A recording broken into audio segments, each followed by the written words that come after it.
Jai Hind and very good morning, students.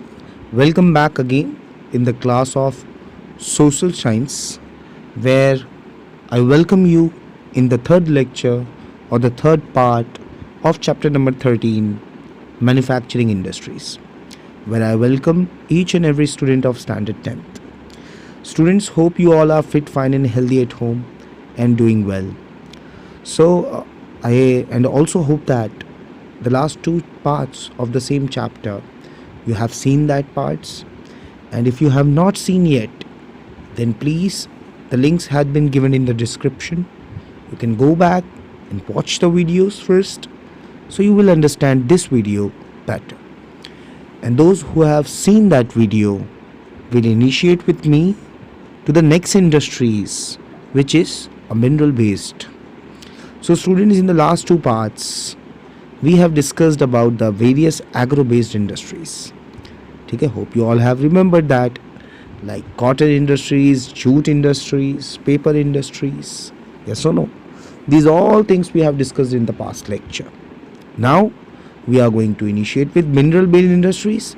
So without wasting much time, let's get started.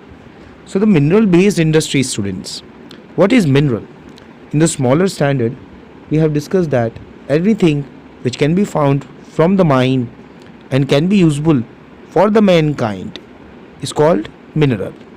So generally minerals are having a very distinct and a unique kind of characteristics. Every minerals I am talking about, where they were used as a raw material. Yes or no? क्योंकि कहीं ना कहीं हम जो resources हैं उनका उपयोग, उनका use as a raw material ही करते हैं. ठीक है, चाहे आप आयरन इंडस्ट्रीज़ की बात कर लो, चाहे आप स्टील इंडस्ट्रीज़ की बात करो, चाहे आप एल्यूमिनियम इंडस्ट्रीज़ की बात करो, चाहे आप copper industries, chemical, fertiliser, cement, कोई भी तरीके की इंडस्ट्री की बात करो, इन सभी तरीके की इंडस्ट्रीज़ को कहीं ना कहीं उन मिनरल्स की ज़रूरत होती है जिनसे वो अपना फिनिश्ड प्रोडक्ट, अपना फाइनल प्रोडक्ट बना सकें. So that means transportation and electrical goods are mineral based industries. यानी आज जो भी आज ट्रांसपोर्टेशन, कार, बाइक, ट्रक, जो भी यूज़ हो रहा है, जो भी स्पेयर पार्ट उसके बन रहे हैं, जो भी इलेक्ट्रिकल आइटम्स आप अपने घरों में देखते हैं, कहीं ना कहीं वो मिनरल से ही बने ना, क्योंकि वही आयरन, स्टील, एल्यूमिनियम से जुड़ी. क्योंकि आज हमारे घर में आप देखिए ऑलमोस्ट 60 to 70% आज हम आयरन, स्टील और एल्यूमिनियम से घिरे हुए हैं. यस और नो? तो आइए जानते हैं कि ये कौन कौन सी इंडस्ट्रीज़ हैं हमारे कोर्स में. सबसे पहले आपको दिखाई पड़ ही रही होगी पेज नंबर 106 पर, आयरन एंड स्टील इंडस्ट्री. ठीक है बच्चों, आयरन एंड स्टील इंडस्ट्री, अगर हम मिनरल इंडस्ट्री की बात करते हैं ना, तो ये सबसे पुरानी इंडस्ट्रीज़ भी है और लगातार अपने वक्त के साथ साथ बदलने वाली इंडस्ट्रीज़ भी है, जो बहुत तेज़ी से डेवलप भी हो रही है और बदल भी रही. ठीक है, so iron and steel industry is the axis of modern industrial and economical development. यानी अगर हमें आज का आधुनिक विकास और आर्थिक विकास देखना है तो बेस्ट चीज़ है हमारी आयरन और स्टील इंडस्ट्रीज़ को हम देख लें, क्योंकि it is considered to be the base of industries. अगर एग्जाम में आता है कि भाई which industry is considered as the base of industry, it is iron and steel. याद रखिएगा प्लीज़. नाउ मशीन्स और कंस्ट्रक्शंस के through we are produced from its production and this can also भी consider as a key industry. मतलब आप देखते होंगे कि जो माइनिंग होती है वो किसी ह्यूमन टच के साथ साथ बड़ी बड़ी मशीन्स की भी ज़रूरत होती है, राइट. और इसी वजह से ये एक बेसिक इंडस्ट्री है, क्योंकि ये जब कोई भी रॉ मटेरियल को प्रोड्यूस करेगी, यानी ज़मीन से निकालेगी, तभी जाके वो raw material as a raw, वो जो भी निकालेंगी तभी जाके वो चीज़ as a raw material market में पहुंचेगी और दूसरी इंडस्ट्रीज़ उसको लेकर अपने प्रोडक्ट बनाएगी. जैसे अगर हम बात करते हैं सिंपली ट्रांसपोर्टेशन गुड्स में, जैसे टायर की बात करते हैं, ठीक है, या फिर हम गाड़ी के कवर की बात करते हैं, लोहे की बात करते हैं, स्टील की बात करते हैं, हर चीज़ जो बन रही है वो कहीं ना कहीं मिनरल से ही निकल रही है. बाद में कंपनियाँ उसे खरीदती हैं और उसका मोल्ड करके शेप साइज़ दे के आप तक डिलीवर करती हैं. वैसे ही इलेक्ट्रिकल गुड्स में भी है. ठीक है, पंखे कह लो या स्विचेस कह लो या वायर कह लो, ये सब चीज़ें मिनरल से ही बन रही है कहीं ना कहीं, डायरेक्टली या इनडायरेक्टली. यस और नो? ठीक है, तो ये एक बेसिक इंडस्ट्री है बच्चों और की इंडस्ट्री है, याद रखना है आपको. ठीक है, अगर एग्जाम में सिर्फ इतना ही पूछा जाता है कि भाई name the basic industries of India, तो दिमाग में आ जाना चाहिए कि भाई मिनरल बेस में बात किसकी हो रही है. जी हाँ, आयरन और स्टील की. अब हम चर्चा करते हैं थोड़ा और विस्तार में, थोड़ा और डिटेल में आयरन और स्टील इंडस्ट्री के बारे में। करीब करीब the process of making iron is very old in India, ठीक है, बहुत पुराने से हो रहा है ये काम, खासकर लोहा बनाने का।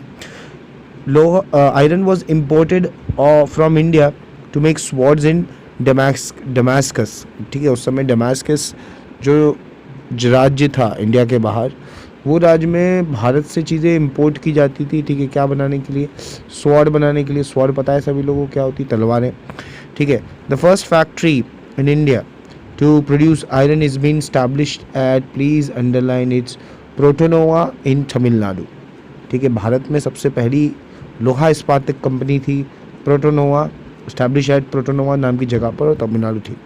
बट कुछ समय बाद कुछ कारणों की वजह से वो बंद कर दी गई, ठीक है, कुछ रहे होंगे कारण।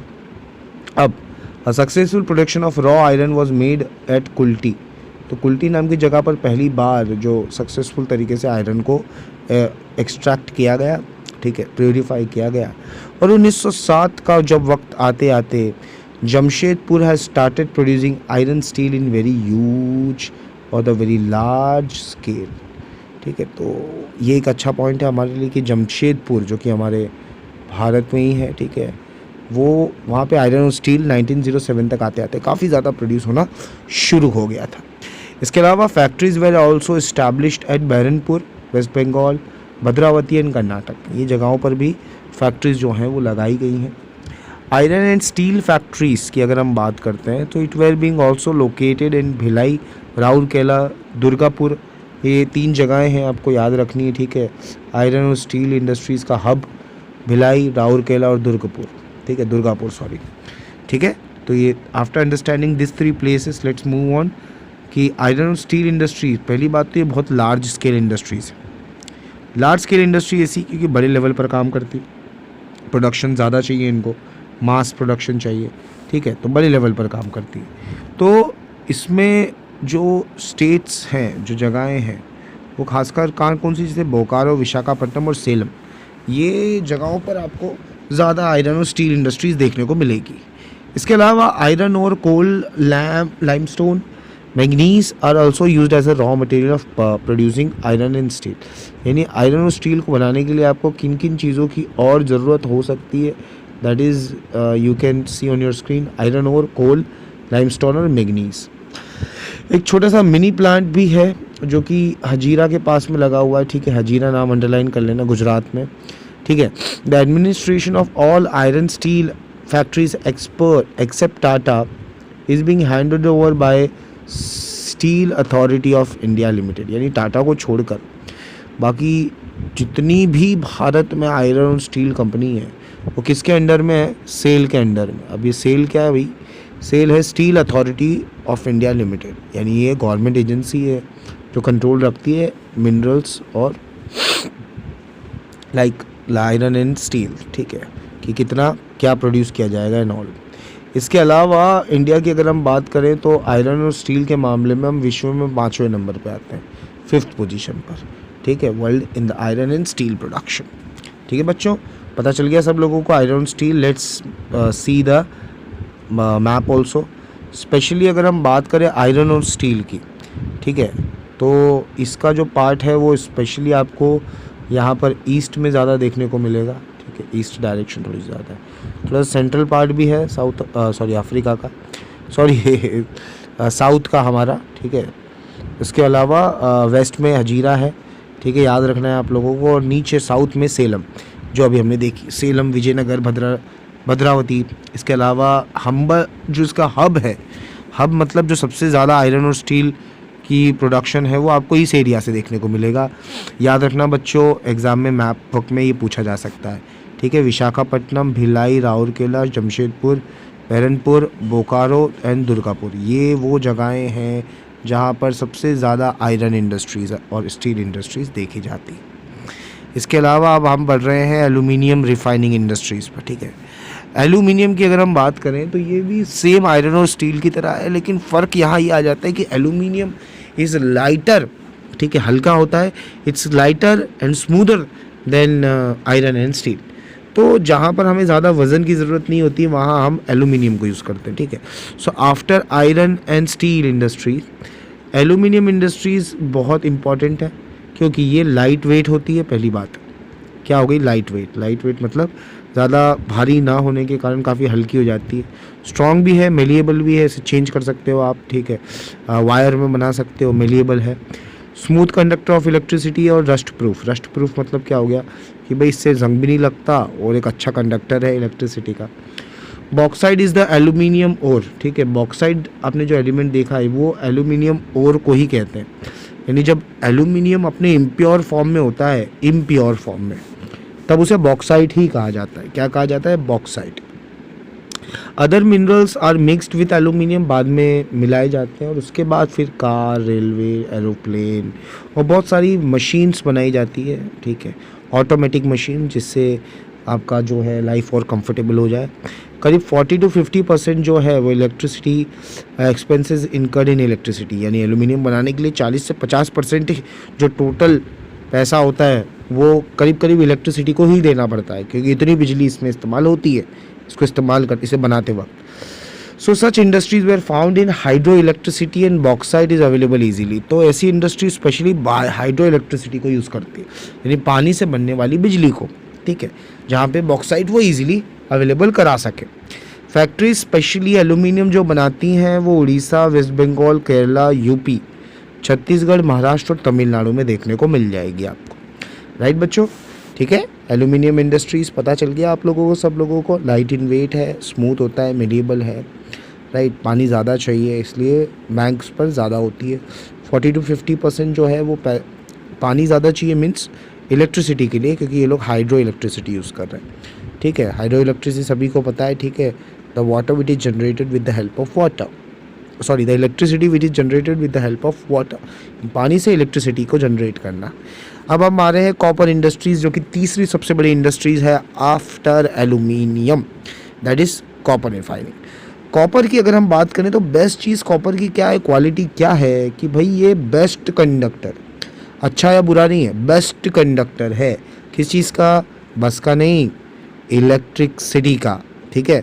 और कैसी इलेक्ट्रिसिटी का, इसे आप स्पेशली अगर आप देखें तो आपको ये वायर्स में देखने को मिलेगा, ठीक है। इलेक्ट्रिकल इंडस्ट्रीज इसे बहुत यूज़ करती है, refrigerator, air conditioner, automobile, radiator, domestic use. आज वायर कहाँ यूज़ नहीं होता, सब जगह यूज़ होता है।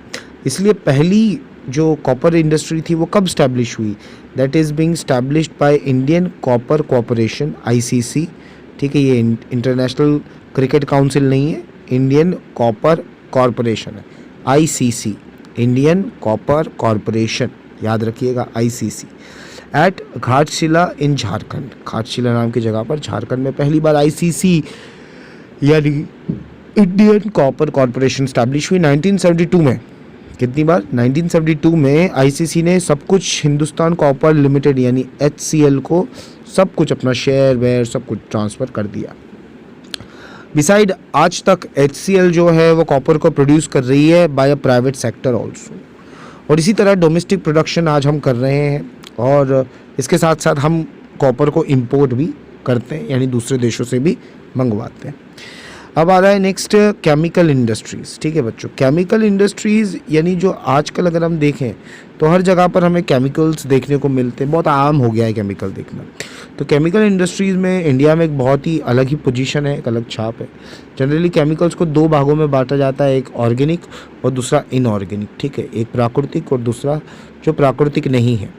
So petrochemical is the main organic chemical industry, यानी पेट्रोकेमिकल इंडस्ट्री जो होती है वो मेन ऑर्गेनिक इंडस्ट्रीज़ होती है, ठीक है। It is used as an artificial fibre भी यूज़ करते हैं, artificial rubber, plastic goods, colour, chemicals और मेडिसिन्स ये लोग यूज़ करते हैं। और just because of this organic industries जो होती हैं वो कैसी इंडस्ट्रीज़ होती है, वो it is found nearly at oil reserves, oil refinery के पास मिलेगी, पेट्रोकेमिकल सेंटर्स के पास मिलेगी। India has an important position in the world market of insecticide industries, यानी भारत में जो इंसेक्टिसाइड्स बनाए जाते हैं वो काफ़ी टफ कंपटीशन देता है इन द कंट्री। और गुजरात की अगर हम बात करें तो गुजरात पूरे कंट्री में सबसे ज़्यादा केमिकल इंडस्ट्री में लीड करता है, स्पेशली अहमदाबाद, वडोदरा, अंकलेश्वर, भरूच नाम के इसके शहर बड़ी ज़्यादा तेज़ी से केमिकल्स को प्रोड्यूस करते हैं और एक्सपोर्ट भी कर रहे हैं। राइट बच्चों, तो केमिकल इंडस्ट्री पता चला सब लोगों को। अब हम बात करते हैं, बढ़ चलते हैं नेक्स्ट इंडस्ट्री की तरफ, केमिकल फर्टिलाइज़र इंडस्ट्रीज़। ये इंडस्ट्रीज़ 1906 यानी 1906 में पहली बार रानीपत तमिलनाडु नाम के राज्य में स्टैब्लिश की गई थी। तो पहली केमिकल इंडस्ट्री ही आज से करीबन 114 साल पहले 1906 में इस्टेब्लिश की गई। The development of this industries is when fertiliser corporation is of India is being stated. मतलब इसकी जो सफलता का राज है इस इंडस्ट्री का, वो खास यही है कि यहाँ पे जो कॉरपोरेशन, जब पहली बार फर्टिलाइज़र इंडस्ट्री आई जो सिंदरी में, तब जाकर इनका जो बिज़नेस था वो और ज़्यादा बढ़ गया। किसकी बात कर रहा हूँ, रानीपत में लगी 1906 में तमिलनाडु में इंडस्ट्री। कौन सी इंडस्ट्री? जी हाँ, chemical industry. So this industries is being centred in Gujarat, Tamil Nadu, UP, Punjab और केरला, यहाँ पर ज़्यादा देखने को मिलेगी। गुजरात की अगर आप बात करते हैं तो कलोल, कांडला, हजीरा, भारूच और वाडोदरा, ये कुछ जगहें हैं जहाँ पर आपको केमिकल फर्टिलाइजिंग ज़्यादा देखने को मिल जाएगी। ठीक है, चलिए केमिकल फर्टिलाइज़र्स के बाद अब हम देखते हैं next, that is plastic industries. Plastic industries का दूसरा नाम इंडिया में है सनराइज़ इंडस्ट्री। क्या है? Sunrise industry. And if it is called in exam that write a short note on sunrise industry, then you need to keep in your mind that sunrise is the other name, okay, other name of plastic industries. Why? Because there has been constantly increasing demand of raw material of plastic, लगातार बढ़ रही है भाई। ठीक है, क्यों? क्योंकि ये वाटर प्रूफ होते हैं, पहली बात। दूसरी चीज़, इजीली मोल्ड हो जाते हैं, मुड़ सकते हैं। पैकेजिंग का कोई प्रॉब्लम नहीं है। ठीक है, टेक्सटाइल और बिल्डिंग कंस्ट्रक्शन, व्हीकल इंडस्ट्री, हर जगह आज इसकी डिमांड है। स्पेशली अगर आप इसके सेंटर्स की बात करो तो दिल्ली, मुंबई, कोलकाता, बेंगलोर, वडोदरा, वापी, कानपुर, कोयम्बटूर और चेन्नई है।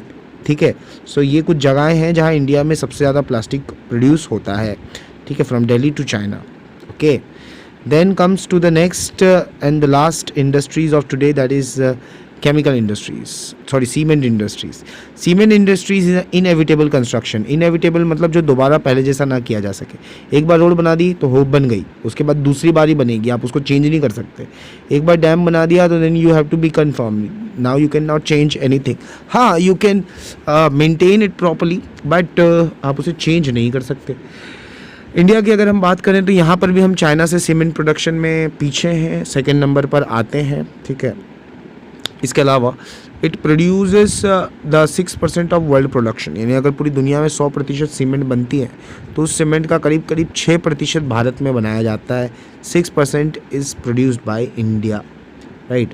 सो the raw material and the products is have been more weighted and the cement industries are located on the raw material available in abundance. देखो, सीमेंट इंडस्ट्री जो है वो ज़्यादातर उन्हीं जगहों पर आपको ज़्यादा देखने को मिलेगी जहाँ, या सीमेंट की बात नहीं मैं कर रहा हूँ, कोई भी इंडस्ट्री आप देखिए, कोई भी इंडस्ट्री ये चाहेगी कि जो रॉ मटेरियल है वो मुझे जल्दी से जल्दी अवेलेबल हो जाए। जल्दी से जल्दी अवेलेबल हो जाए मीन्स कि जिसमें मेरा कंट्रोल आ जाए। अब मेरा कंट्रोल लाने के लिए मैं क्या करूँगा? सबसे बेस्ट चीज़, या फिर क्या और अच्छे से कर सकता हूँ कि मैं स्पेशली जो गुड्स बना रहा हूँ वो अच्छी क्वालिटी के हों, और उसके साथ साथ वहीं जो सीमेंट इंडस्ट्रीज़ हैं वो इंडस्ट्रीज़ एक इनएविटेबल टास्क करती है, यानी जो हो गया वो एक बार बन जाता है स्टोन की तरह, पत्थर की तरह। सीमेंट इंडस्ट्रीज़ जो होती हैं उनको रॉ मटेरियल काफ़ी ज़्यादा चाहिए होता है, इसी वजह से ये स्पेशली आपको बैंक्स पे देखने को मिलेगी, यानी नदियों के किनारों पर। ठीक है, and it is also being fairly get development as an industry in Gujarat, यानी धीरे धीरे ये इंडस्ट्री भी गुजरात में अपने पंख फैला रही है। ठीक है, सीमेंट इंडस्ट्री की बात कर रहा हूँ बच्चों में। ठीक है, जो कि इनएविटेबल इंडस्ट्रीज़ के नाम से भी फेमस है।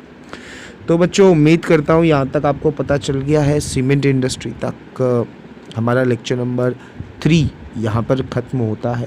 अगले लेक्चर में हम लोग लास्ट टॉपिक देखेंगे, दैट इज़ ट्रांसपोर्टेशन इंडस्ट्री, और उसके बाद टेक्सचुअल एक्सरसाइज। ठीक है, तो एक बार फिर इस वीडियो को अच्छे से लास्ट तक देखने के लिए बहुत बहुत शुक्रिया। एक बार अगर कोई डाउट है तो रिवाइज जाके दोबारा देखिए, और कोई प्रॉब्लम है तो ज़रूर नीचे कमेंट बॉक्स में शेयर करके अपने व्यूज़ रखिएगा। And if we'll think and we are able to do so, we will get back to you. ठीक है, and will try to solve your queries even. ठीक है बच्चों, तो मिलते हैं लेक्चर नंबर नेक्स्ट में, जो कि है lecture number 4। Till then take care of your yourself और अपने परिवार का ध्यान रखिए, खुश रहिए, पढ़ते रहिए और हंसते रहिए। Take care. Thank you so much. जय हिंद।